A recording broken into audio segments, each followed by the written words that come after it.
Hello मेरे प्यारे विद्यार्थियों, कैसे हो आप सभी। मैं रविरंजन सर आपका अपने YouTube चैनल इंग्लिश मस्ती रवि पे स्वागत करता हूं। प्यारे विद्यार्थियों, आज का जो क्लास है वो इंडियन सिविलाइजेशन एंड कल्चर का पार्ट 2 है। पार्ट 1 जिसमें हमने महात्मा गांधी के परिचय को पहले ही देख लिया था। आज के क्लास में हम इस चैप्टर के समरी को देखेंगे कि इस चैप्टर में क्या क्या कह रहा है।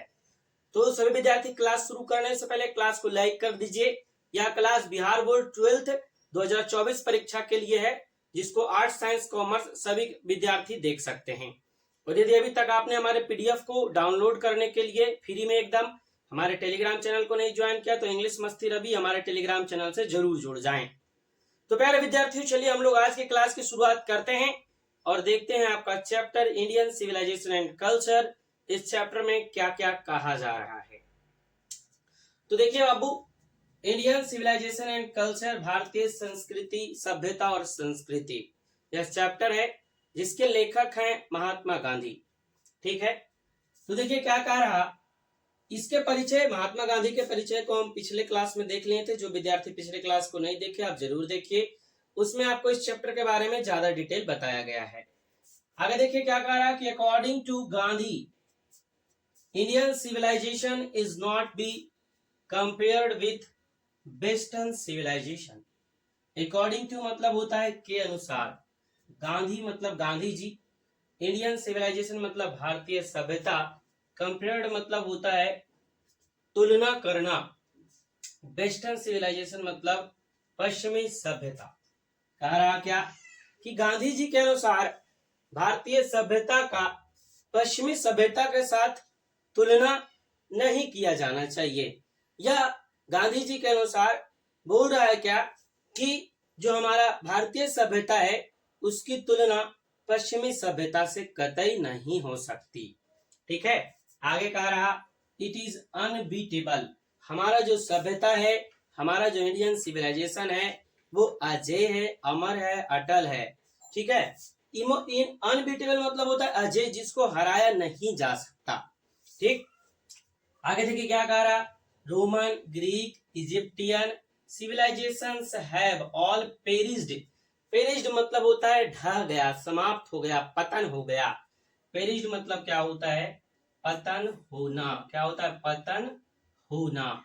ठीक है, ऐसा आपके किताब में बताया हुआ है कि रोम का जो सभ्यता है, जो ग्रीस का सभ्यता है, जो इजिप्ट का सभ्यता है, इजिप्ट मतलब होता है मिस्र, मिस्र की जो सभ्यता है ना, सभी का पतन हो गया। पेरिस्ड, पेरिस्ड मतलब क्या होना, वैसे तो पेरिस मतलब सड़ जाना, लेकिन सभ्यता का सड़ना नहीं होगा, सभ्यता का पतन होता है। ठीक है, आगे देखिए क्या कह रहा, the best is not going to gain by learning from this dead civilisation.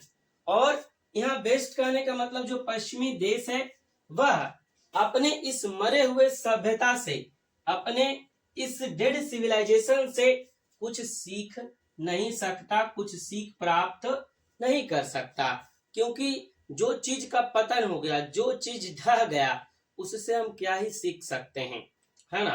रोम की सभ्यता का पतन हो गया, मिस्र की सभ्यता जिसको वहां के राजा फेरोज चलाते थे खत्म हो गया, जापान का पश्चिमीकरण हो गया, सारा सभ्यता ढह गया। लेकिन भारत का जो सभ्यता है वो किसी न किसी तरीके से बना रहा, अटल रहा। और कह रहा क्या कि वे जो लोग हैं जो पश्चिमी देश के, वे अपने मरे हुए सभ्यता से कुछ सीख नहीं सकते, कुछ प्राप्त नहीं कर सकते। आगे देखिएगा, कह रहा Indian civilisation remains as before. Remain मतलब बने रहना, एज बिफोर मतलब पहले की तरह। लेकिन हमारा जो भारतीय सभ्यता है यह पहले की तरह बना रहा, जैसे पहले रहते थे वैसे हम आज भी रहते हैं। आगे कह रहा it has shown no tendency to change. और बोल रहा शोन मतलब होता है, शो मतलब होता है दिखाना, और शोन मतलब दिखता है। कह रहा हमारा जो सभ्यता है इसमें परिवर्तन का कोई गुण ही नहीं देखता है। टेंडेंसी मतलब होता है प्रवृत्ति, गुण। ठीक है, तो कह रहा क्या कि हमारा जो सभ्यता है, जो भारतीय सभ्यता है, इसमें परिवर्तन का कोई गुण नहीं दिखता है, इसमें परिवर्तन नहीं हो सकता है। कह रहा and this is in its favour according to Gandhi जी।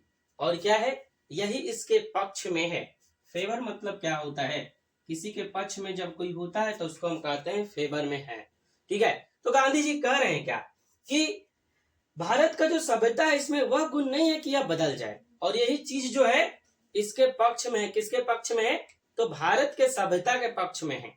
ठीक, प्यारे विद्यार्थियों, आप लोग को एक सूचना दे दें, हमारा जो टेलीग्राम ग्रुप है बिहार बोर्ड 12th ऑफिशियल 2024, इसमें आपका प्रत्येक दिन हिंदी और इंग्लिश का क्विज चल रहा है।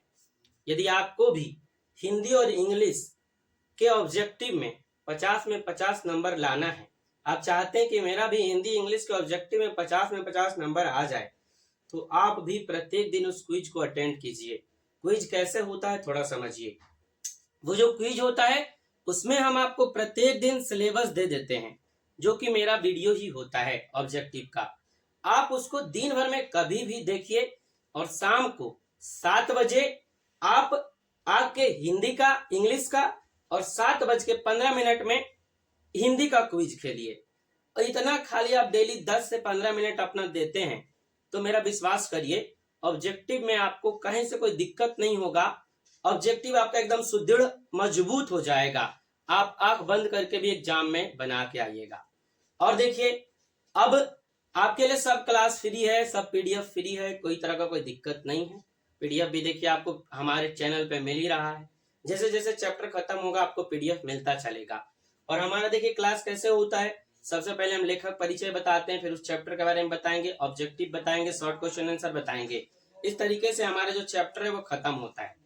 तो आप प्रत्येक दिन क्विज जरूर खेलिए, ठीक है। और ज्यादा यदि कोई परेशानी हो, यदि आप नहीं जुड़ पा रहे हैं टेलीग्राम में, तो आप इस नंबर पे कॉल कर सकते हैं, हमारा ही नंबर है। व्हाट्सएप पे आप इस पर मैसेज भी कर सकते हैं। चलिए दूसरे पैराग्राफ की तरफ बढ़ते हैं। दूसरा पैराग्राफ कह क्या रहा है, कह रहा है बाबू कि Indian civilisation believes in performance of duty and observance of morality. यहां तक फुल स्टॉप है, तो यहां तक की चीजों को हम समझते हैं।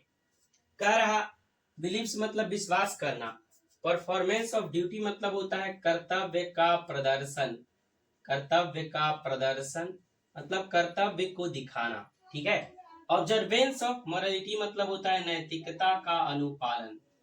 नैतिकता का अनुपालन करना, या नैतिकता का पालन करना। तो कह रहा क्या कि हमारा जो भारतीय सभ्यता है ये विश्वास करता है, Indian civilisation believes in performance of duty.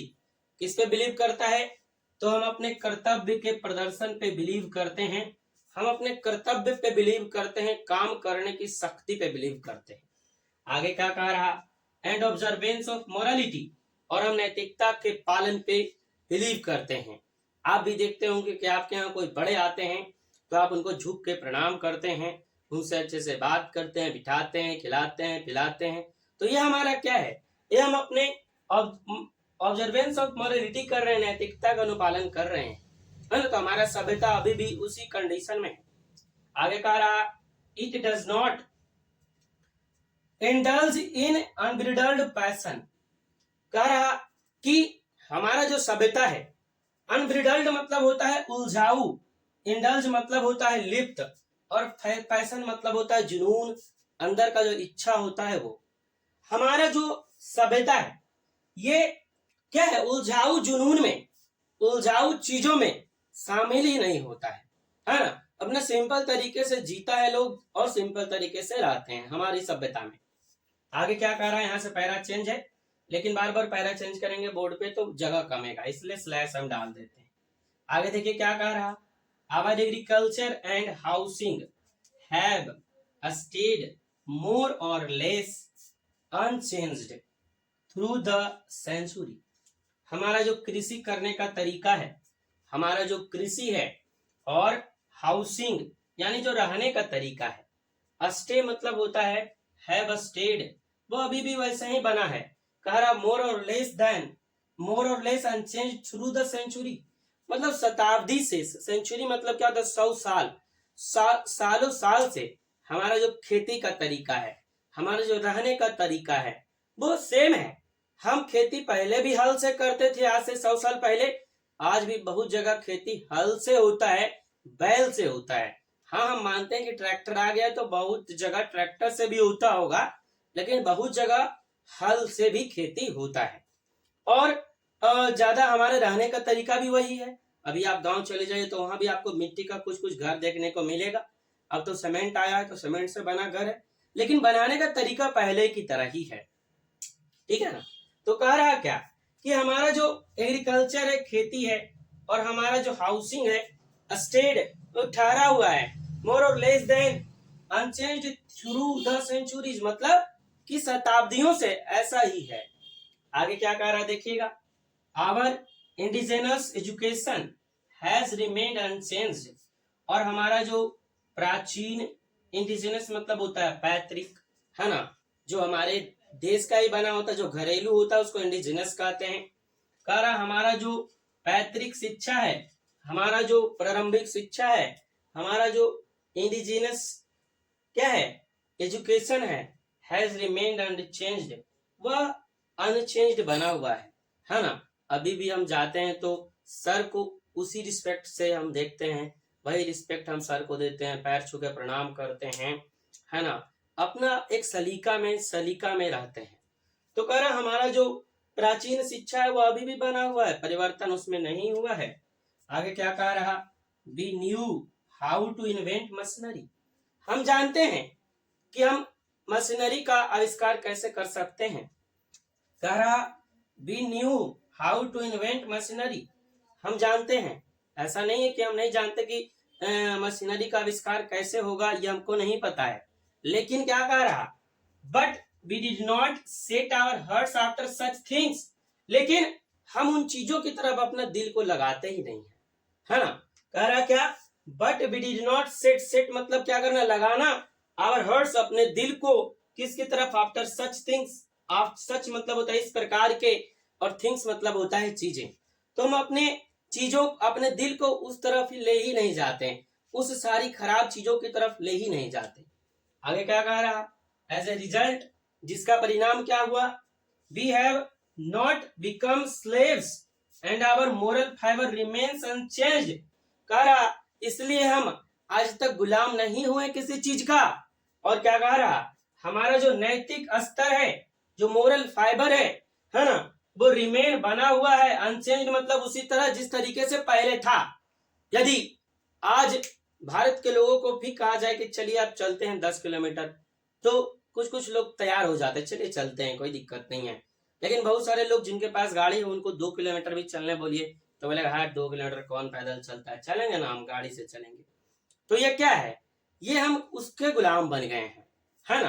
तो वही कह रहा कि देखो कि हम मशीनरी का आविष्कार ऐसा है कि नहीं करना जानते, जानते हैं, है ना। हम अपनी जो है दिल को उस तरफ ले ही नहीं जाते, जिसका परिणाम क्या हुआ है कि हम गुलाम नहीं हुए हैं, और हमारा अभी भी जो मोरल फाइबर है, जो नैतिक स्तर है, नैतिक शिक्षा है, वो अभी तक बना हुआ है।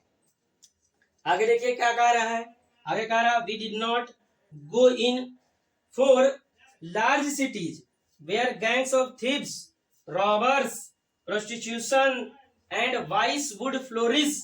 कह रहा हम लोग बड़े शहरों की तरफ नहीं जाते, जितना बड़ा शहर उतना ज्यादा गंदगी और उतना ज्यादा तरह तरह का दूसरा चीज। तो देखिए क्या कह रहा we didn't go in for large cities, हाँ, हम लार्ज सिटीज बड़े शहरों की तरफ नहीं जाते, हम गांव में ही रहना पसंद करते हैं, जो भारत के लोग हैं। कह रहा where gangs of thieves, robbers, prostitution and vice would flourish, जहां क्या होता है, जहां चोरों का झुंड होता है। गैंग्स ऑफ थीव्स मतलब क्या है, चोरों का झुंड। रॉबर्स मतलब क्या होता है, डाकू। प्रोस्टिट्यूशन मतलब क्या होता है, वेश्या। एंड वाइस, वाइस मतलब होता है दुष्टता, है ना। फ्लोरिश, फ्लोरिश मतलब होता है फलना फूलना। तो कह रहा कि हम उन शहर की तरफ जाते ही नहीं है जहां चोरों का झुंड रहता है, डाकू रहता है, जहां वेश्यावृत्ति होता है, जहां गलत गलत चीजें फलती फूलती है, हम उस बड़े शहरों की तरफ जाते ही नहीं है। आगे क्या कह रहा, we were satisfied with a small villages, हम लोग जो हैं वो छोटे गांव में ही संतुष्ट हैं। सेटिस्फाइड मतलब क्या होता है, संतुष्ट होना। आगे देखिए क्या कह रहा, in our civilization, the swords of the kings were inferior to the swords of ethics. कह रहा कि हमारा जो सभ्यता है, इस सभ्यता में swords of king, swords मतलब होता है तलवार और king मतलब होता है राजा। राजा का जो तलवार है वह नीचा हो जाता है, इंफीरियर हो जाता है। इंफीरियर मतलब होता है घटिया, छोटा, तुच्छ। किसके लिए? The swords of ethics. यदि इथिक्स का बात आता है, नैतिकता का बात आता है, तो हमारा राजा का जो तलवार है वो भी उस इथिक्स के सामने, उस नैतिकता के सामने क्या होता है? झुक जाता है। आपको भी पता होगा, बड़े बड़े जो ऋषि जब राजा महाराजा के दरबार में आते थे तो राजा महाराजा अपने आसन को छोड़कर उस सिंहासन पर ऋषि को बैठाते थे, है ना। जब राजा दशरथ के दरबार में, है ना, जब ऋषि गए तो उन्होंने उनके पुत्र को ही मांग लिया, तो चारों पुत्र को अपने साथ ले गए। तो राजा जो है वो इथिक्स और नैतिकता के खिलाफ अपना तलवार को झुका देते थे, जो कि आज नहीं होता है, जो पश्चिमी सभ्यता में आपको देखने को नहीं मिलता है। आगे देखिए क्या कह रहा, the sovereign were inferior to the rishis. और जो संप्रभुता है ना, सोवरीन मतलब क्या होता है? संप्रभुता, राज्य, ठीक है। तो कह रहा है जो सोवरीन है वो भी ऋषि के सामने, ऋषिज के सामने छोटा और घटिया हो जाता है ना। तो हमारे यहाँ ये नैतिकता था। आगे फिर देखेंगे इसके आगे, है ना, इसके आगे और है। विद्यार्थियों, आज के क्लास में इतना ही। ये चैप्टर थोड़ा बड़ा है, इसलिए ये 2 पार्ट में आएगा आपका। पहला पार्ट आज आप लोग देख लिए, दूसरा पार्ट कल आएगा, और दूसरे पार्ट के क्लास के साथ ये जो चैप्टर है वो आपका खत्म हो जाएगा। आई होप आपको क्लास अच्छा लगा होगा। क्लास अच्छा लगा तो आप लोग लाइक कीजिएगा और अपने दोस्तों का शेयर करना एकदम नहीं भूलिए। ज्यादा से ज्यादा शेयर कीजिए, क्योंकि अब ज्यादा समय नहीं बचा है। ठीक है, मिलते हैं फिर आपसे कल। तब तक के लिए जय हिंद, वंदे मातरम। आप लोग खुश रहें, तंदुरुस्त रहें, मस्त रहें और मस्ती से पढ़ते रहें। ठीक है विद्यार्थियों, गुड नाइट, बाय बाय।